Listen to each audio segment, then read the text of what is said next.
तनज़्ज़लुल मलाइकतु वर्रूह, तनज़्ज़लु उतरते हैं, मलाइकतु फरिश्ते, वर्रूह और रूह फरिश्ते उतरते हैं, और रूह से मुराद हज़रत जिब्राईल अलैहिस्सलाम है। इसमें क्या ख़ास बात है लैलतुल क़द्र में? क्या ख़ास बात? इसमें ये ख़ास बात है कि फ़रिश्ते उतरते हैं और हज़रत जिब्राईल अलैहिस्सलाम रब के अहकाम लेकर, फ़रमान लेकर आते हैं, और तमाम कामों का फ़ैसला किया जाता है, उम्र रिज़्क़ मुक़द्दर किया जाता है। इस रात में 1 साल के फ़ैसले लिख दिए जाते हैं। अल्लाह ताला फ़रिश्तों से फ़रमाता है, लिख कि इसके यहाँ औलाद होगी और इसके यहाँ नहीं होगी, कौन मरेगा, कौन बीमार होगा, किसको इज़्ज़त देनी है, किसको ज़लील करना है, किसको हुकूमत देनी है, किसको गिराना है। ये पूरे साल का फ़ैसला फ़रिश्तों के हाथ में दिया जाता है। तो उस रात तनज़्ज़लुल मलाइकतु फ़रिश्ते उतरते हैं, हज़रत जिब्राईल अलैहिस्सलाम उतरते हैं, और फिर जिस घर में कुत्ता और तस्वीरें लगी होती हैं तो वहाँ फ़रिश्ते नहीं आते। आप सल्लल्लाहु अलैहि वसल्लम का फ़रमान है, जिस घर में कुत्ता और तस्वीर हो उस घर में फ़रिश्ते नहीं आते, उस घर में फ़रिश्ते नहीं आते। हाँ, कुछ कुत्ते रखने की इजाज़त है। वो कौन से कुत्ते हैं? कौन से कुत्ते हैं जो रखे जा सकते हैं? एक तो शिकारी कुत्ता है, वो रख सकते हैं, या गार्ड के तौर पर कुत्ता रखा हुआ वो रख सकते हैं, या बकरियां चराने के लिए कुत्ता रखा हो तो वो रख सकते हैं। समझ आए? तो बाज़ उलमा ने इनकी इजाज़त दी है कि ऐसे कुत्ते यानी रखे जा सकते हैं। और जिन्होंने शौकिया कुत्ता रखा हुआ है तो उस घर में फ़रिश्ते नहीं आते। नबी करीम सल्लल्लाहु अलैहि वसल्लम की हदीस के मुताबिक जिब्राईल अमीन आप सल्लल्लाहु अलैहि वसल्लम के घर नहीं आए। क्यों नहीं आए? बताया कि आए अल्लाह के रसूल, आपके बिस्तर के नीचे कुत्ते का बच्चा आकर बैठा हुआ है, और आप सल्लल्लाहु अलैहि वसल्लम को पता नहीं था कि कुत्ते का बच्चा आया हुआ है। तो जिस घर में तस्वीरें और कुत्ता होता है उस घर में अल्लाह के फ़रिश्ते नहीं आते। अगर फिर आपके घर में ये चीज़ें हों तो लैलतुल क़द्र में फ़रिश्ते कैसे आएंगे? तो लैलतुल क़द्र में फ़रिश्ते कैसे आएंगे? हाँ, जो बच्चों के खिलौने हैं, जो बच्चों के खिलौने, वो अलग बात है। क्यों? क्योंकि हज़रत आयशा की भी गुड़िया थी और एक घोड़ा भी था।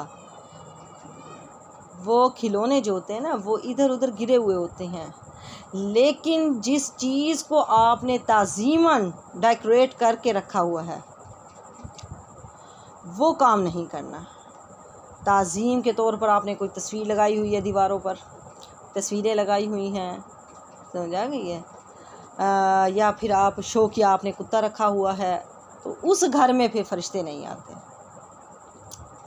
और फ़रिश्ते क्यों आते हैं? फ़रिश्ते अल्लाह की रहमत लेकर आते हैं, बरकतें लेकर आते हैं।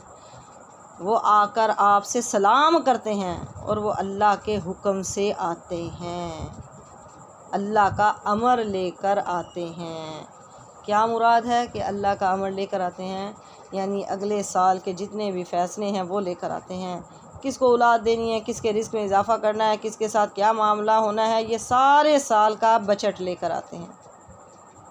तो इस रात बहुत ज़्यादा दुआएं किया करें, और ख़ास तौर पर जो हज़रत आयशा रज़ी अल्लाह ताला अन्हा ने नबी सल्लल्लाहु अलैहि वसल्लम से पूछा तो आप सल्लल्लाहु अलैहि वसल्लम ने ये दुआ बताई कि ये दुआ पढ़ा करो। उन्होंने कहा, अल्लाह के रसूल, अगर मैं लैलतुल क़द्र को पा लूँ तो मैं कौन सी दुआ पढ़ा करूँ? तो आप सल्लल्लाहु अलैहि वसल्लम ने फरमाया, अल्लाहुम्मा इन्नका अफ़ुव्वुन तुहिब्बुल अफ़्व फ़अफ़ु अन्नी।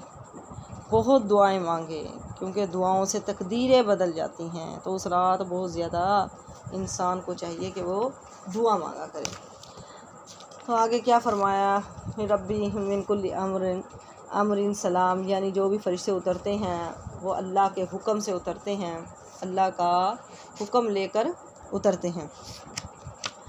सलामुन हिया हत्ता मतलाइल फ़ज्र, सलामती वाली रात होती है वो रात सलामती वाली रात होती है। फ़रिश्ते सलामती के साथ अल्लाह का हुक्म लेकर नीचे उतरते हैं, और फ़रिश्तों का सख्त पहरा होता है। कोई भी शैतान कोई भी बात नहीं सुन सकता कि इस साल किसने मरना है, किसके साथ क्या क्या होगा। वो शैतानों को उस दिन कुछ भी नहीं पता चलता। बड़ा सख्त पहरा होता है, सलामती वाली रात होती है। और फिर कहा इस रात में सलामती होती है, कोई शर नहीं होता।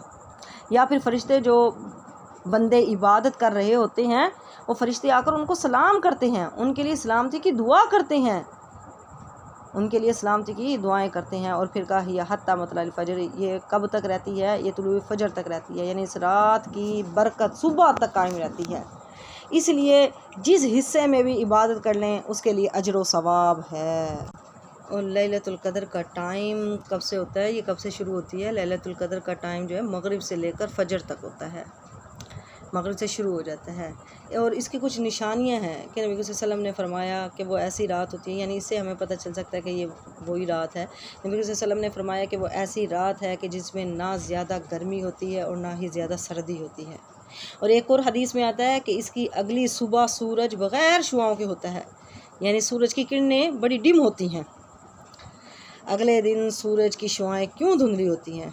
ये रात गुजरने के बाद अगले दिन की बात है जब सूरज निकलता है, क्योंकि पूरी रात जो फरिश्ते आए थे ना, तो अब वो फजर के बाद वापस जा रहे हैं, और जब वो वापस जाते हैं तो ये तादाद में इतने ज़्यादा हैं कि इनकी वजह से सूरज की शुआएं डिम हो जाती हैं। तो ये कुछ निशानियाँ हैं, ये एक दो जो आप सल्लल्लाहु अलैहि वसल्लम ने बताई, तो इससे पता चलता है कि यही लैलतुल कद्र की रात थी। आखिर दावाना अल्हम्दुलिल्लाहि रब्बिल आलमीन। अस्सलामु अलैकुम व रहमतुल्लाहि व बरकातुहू।